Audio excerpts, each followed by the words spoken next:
হাতের এই আঙুলটিকে বলে অনামিকা আঙুল। এই আঙুলের এই মাথায় কর্কট রাশির অবস্থান হয়।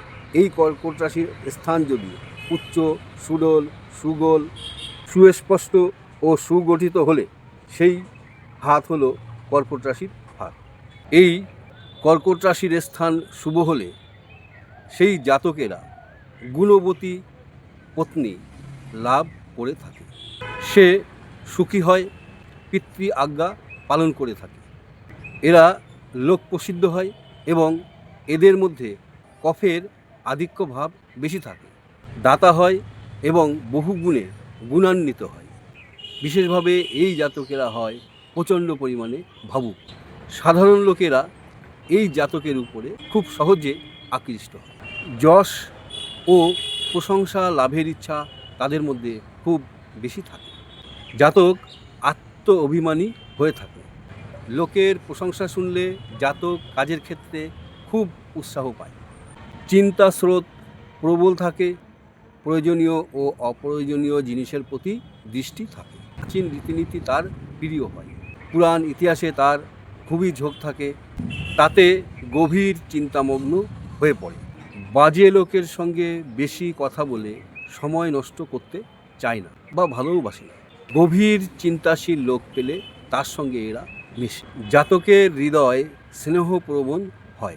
পুত্র ও পরিবারের মুখের দিকে সে সর্বদা দৃষ্টি রাখতে চায়। নানান পরিকল্পনা তার মনকে সর্বদা আলোড়িত করবে। চিত্ত চাঞ্চল্য তার অশান্তির কারণ।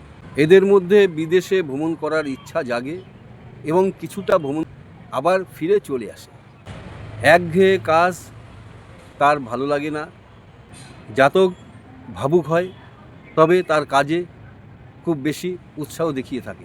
নিজের চিন্তা ও খেয়াল মতো কাজ করে খুবই আনন্দ পায়। পরের কথা মতো কাজ করতে সে ভালোবাসে না।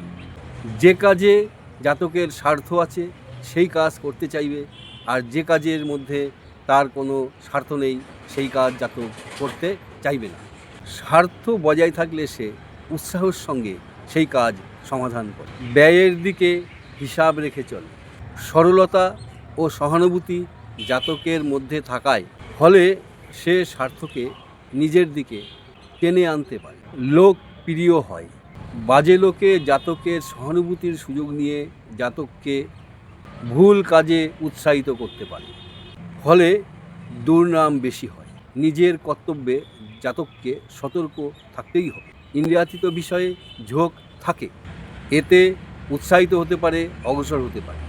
আবার বিরুদ্ধ ভাবনা থেকে বিরত থাকে। এদের আর্থিক অবস্থা খুবই ভালো হয়ে থাকে।